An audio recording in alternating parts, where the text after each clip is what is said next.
and Ellen Dearinger here once again, continuing our study in the book of Psalms, and this week we're in Psalm 63, part 2. And I would again greet you and trust, pray, hope that God's grace, His mercy, His peace are a part of your life, a part of your day, as you navigate, as we all navigate, these very different times that we live in. But the really cool thing, the really important thing for us to get a grip on is that whether the times are seemingly easy and good, or they're perilous, they're a challenge, they're a trial, that God is the same. Today, yesterday, forever, into eternity, God is the same.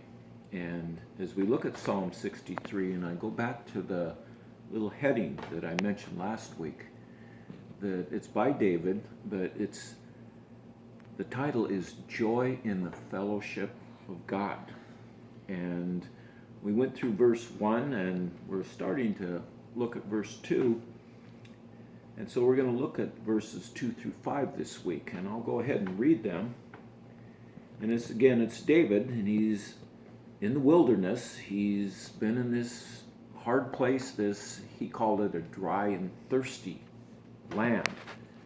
And in verse 2 he says, "So I have looked for you in the sanctuary to see your power and your glory, because your loving kindness is better than life." Quite the statement there. David goes on, and he's in this moment of praise and worship, and he goes on, he says, "My lips shall praise you. Thus will I bless you while I live. I will lift up my hands unto your name. My soul shall be satisfied as with marrow and fatness, and my mouth shall praise you with joyful lips." And David is not saying this, he's not expressing these deep things in his heart in a place of enjoyment, in a place of where everything's going the way he would like it to. Remember, the setting, it adds to the context of what we're trying to learn from this, that David and God, by his Spirit through David, is trying to get he's trying to get you to understand. And as we go back to verse 2, David says, "I have looked for you in the sanctuary to see your power and glory." And the sanctuary can be a number of things. In David's day, it could be the tabernacle, the place where they kept the Ark of the Covenant. It's a place where the Hebrew people expected God to manifest himself, and he often did. He did it in many other ways and situations, but that's where they expected him. And we're going to talk about that a little bit more. What does that mean to us? What is the sanctuary for you and I today in the world that we live in? But looking at verse 3, David says, "Because your loving kindness is better than life." This word loving kindness is an interesting word. It sounds like it's just something that God is just loves us, pats us on the head, and he's kind to us, that he's not too concerned about the things that we may or may not get involved in. But I looked that word up, and that word loving kindness, it does mean many of those things. God's love, his grace, his mercy, but also woven in that word is an element of correction, of reproof. And I thought about that. Well, how can that be loving kindness when there's correction, when there's chastening? And I thought, because God's love is perfect. In Psalm 19, it says that God's love is perfect, doing what? converting the soul. And so I bring that thought into this. And for God's love to be perfect, it has to have that element of correction, because we're not. I'm not anywhere close to being perfect or without need of correction and chastening. And so, as I see God's loving kindness, as David sees it, that it is better than life, because it's a transition from this life to the next. If we receive that correction, that loving kindness that he offers. And so as we go on there, he says, because of this loving kindness, he says, my lips shall praise you. There's a song that we sing that has a number of these lines in there, that your loving kindness is better than life. My lips shall praise you. I will lift up my hands into your name. They're words, lines, verses taken directly out of this psalm, and many worship songs that we sing come directly out of Psalms. And it makes it so real to me, because the Psalms to the Hebrew people were to be sung.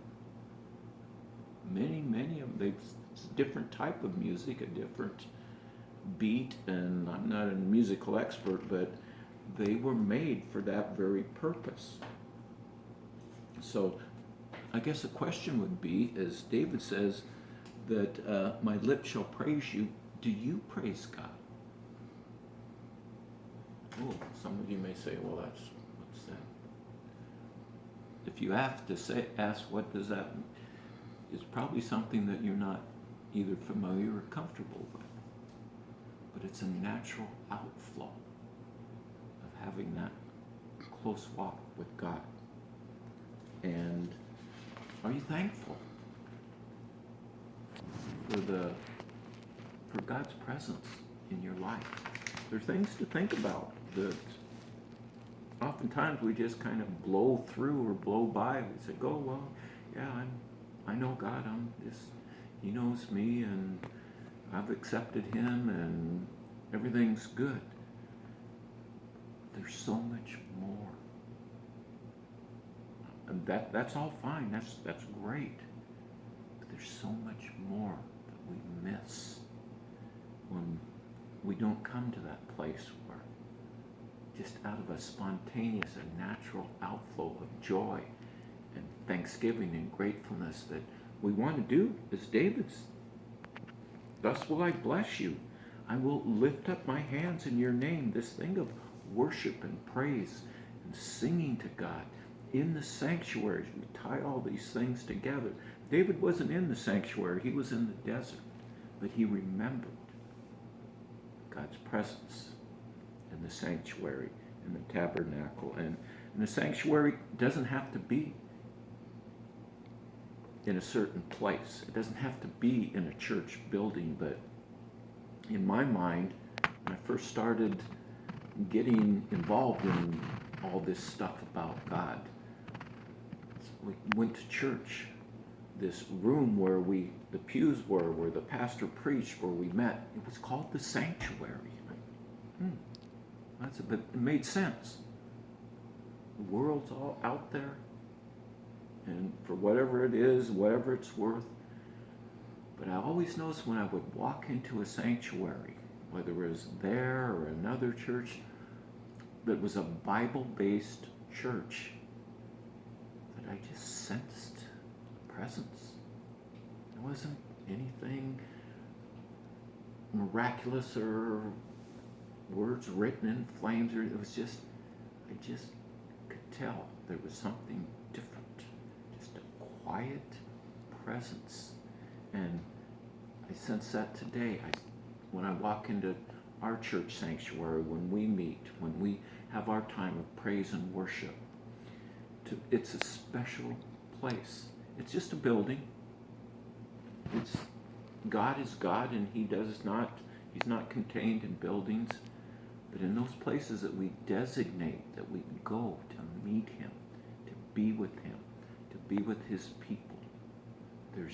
there's a dynamic in that. There's a thing that when we sing these songs of worship, it's like you can just feel. David talked about he wanted to see God's power and glory. Well, I haven't seen it with my eyes, but I've seen it with my spirit. I've sensed it, just the presence and the glory of God. And it's a special thing to me, and I so look forward to that each week, to meet with God's people and to just sense God being there. And it's like he's saying, yes, this is what I have for you. These are the times that I give to you to help you in these hard times in this world you live in, that you need that renewing. He knows that. That's where his loving kindness comes in. He knows we need that strengthening, that renewing, that we can walk this walk, regardless of what the world out there says or anybody. He's the one in control. And I'm so thankful for that. So we'll pick up next week in verse 6. May talk a little bit more about verses 2 through 5, but we'll be focused mainly on continuing, beginning with verse 6 next week. And so I trust that God blessed you during this Christmas time, that you sensed his presence, that maybe the reality of what really happened there settled in a little more. God bless. Take care.